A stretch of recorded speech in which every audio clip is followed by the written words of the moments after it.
Tech stocks were a big part of today's rally, including software names like Twilio, which climbed almost 3%, remains about 30% below its highs from earlier in the year. Joining me now here in San Francisco is Khozema Shipchandler, Twilio CEO. Ko, good to see you in person. Likewise. So let's talk about what Twilio does and how it fits in the AI era. Conversation, communication, always been a big part of the sales process, the engagement process, kind of inspiring loyalty. How does that shift in the big data moment and under AI?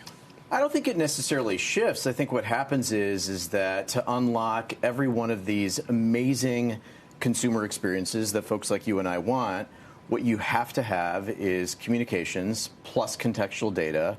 And then AI is really the activation engine for those two attributes. And so to be able to deliver a meaningful, engaging experience between one of our customers and one of their consumers, you really require that contextual data to be able to unlock that. What about the data management part here? I've been paying attention especially to that over the past few months, because if customers' data, if your customers' data isn't kind of tagged, organized in the right way, AI ends up grabbing stuff that it shouldn't grab, using stuff that it shouldn't use, and answers, maybe exposing information that it shouldn't expose either inside or outside the organization. What percentage of organizations are actually ready, based on the way their data is managed, their old data is made available, to go full speed into this era? Yeah, I think that's a really astute question. I mean, I think that the reality, and this is why we emphasize contextual data, right? So first of all, it's got consumer consent.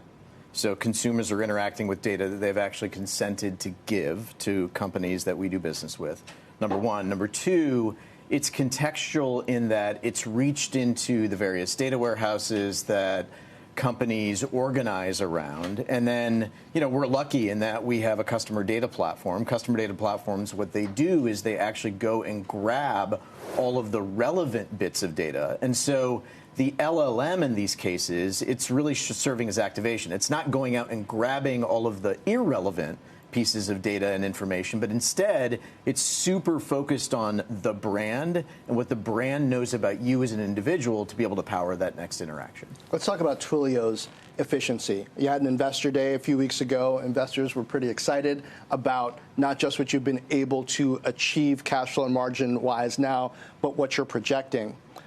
How are you using AI internally to drive efficiency? What are you learning about that? Are there ways that you can productize that?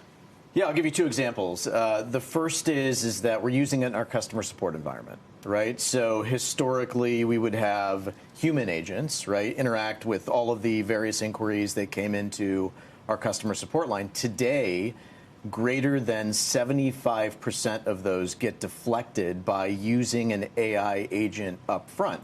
And the reason for that is relatively understandable. I mean, a lot of these inquiries that come in, not surprisingly, are, what's my bill? I don't understand my bill. Can you help me understand my bill? That tends to be the same, by the way, for customers of all types. It's like 80% plus of inquiries are around billing. That same technology, we then went and applied to our business development representatives. So the folks that handle a lot of inbound sales inquiries, we leverage the same technology. And in that environment, we've actually seen an 80% deflection rate. Now, the benefit there is actually double because, number one, there's obviously the cost benefit of that. But more importantly, for the frontline reps who would have otherwise handled those incoming inquiries, now instead they're able to deal with something that's much more qualified. Are they? Do you have the right frontline reps now that the level of engagement required is higher? Is it changing your hiring plans? It's not really changing our hiring plans just yet. I mean, I think we've seen kind of modest increases in terms of our overall headcount. So I'd say as revenue has grown, the volumes of these kinds of things have grown. So I'd say we're getting volume leverage as a result of these kinds of things. And then as it relates to the productivity and the ability to kind of service a qualified lead, I mean, I think that impact is like really, really significant because otherwise it's a human agent that's actually got to sift through everything else. And, importantly, we're using our own technology, right? So as I sit here and talk about communications plus contextual data plus AI, it's really those three attributes applied internally. And then to the earlier part of your question, yes, we are in fact looking at how can we leverage those different elements, productize them, and then bring them back out to customers. And customers, they want to see that, hey, you're talking a good game, but are you actually doing the things that you're trying to sell me on and applying them inside your own environment?